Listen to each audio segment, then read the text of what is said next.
Autrefois, une race de chasseurs exceptionnels, les Baya, chassaient le python d'une façon tout aussi extraordinaire, en employant un appât humain.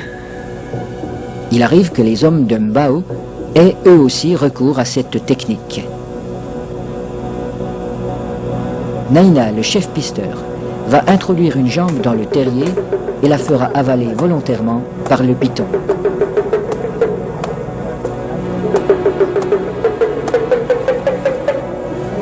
Il est indispensable de posséder le remède qui a été fourni par le sorcier. Cette mystérieuse préparation, à base d'herbes et de racines écrasées, n'a pas qu'un effet psychologique.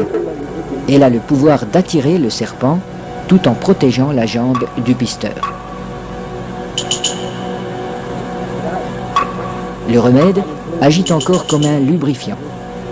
En imprégnant un tissu qui entoure la jambe, il facilite sa pénétration dans la gueule du reptile.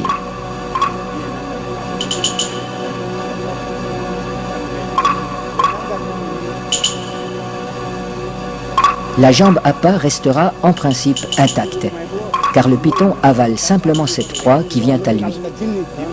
À peine sera-t-elle attaquée superficiellement par les sucs digestifs.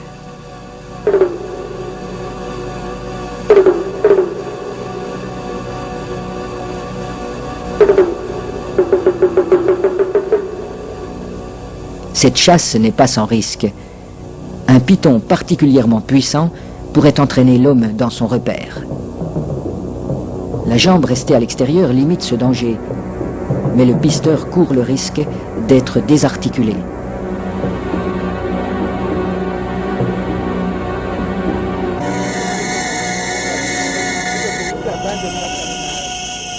Pour rendre l'attente moins pénible, mais aussi faciliter le glissement des corps de l'homme et de l'animal, on place des feuilles fraîches sous le pisteur.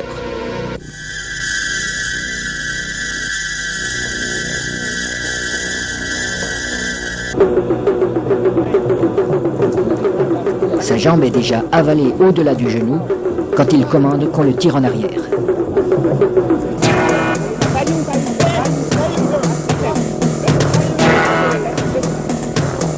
Refusant de laisser échapper sa proie, le python apparaît. Les aides tirent de façon irrégulière. Il secoue le python pour l'empêcher de trouver un point d'appui.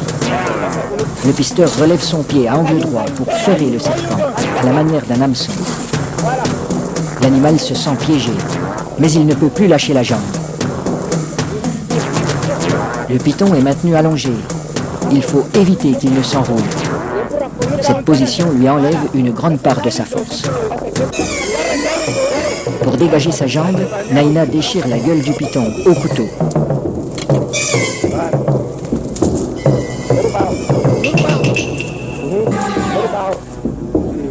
Puis, il lui tranche la tête.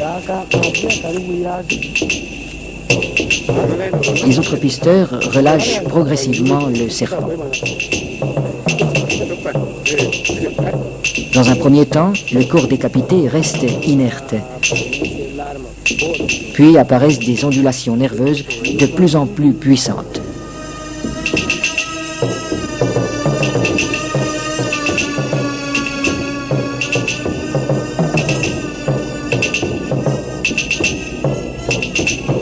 Il bougera ainsi pendant près d'une heure, prenant presque des positions d'attaque comme s'il cherchait toujours, au-delà de la mort, à menacer ses assaillants.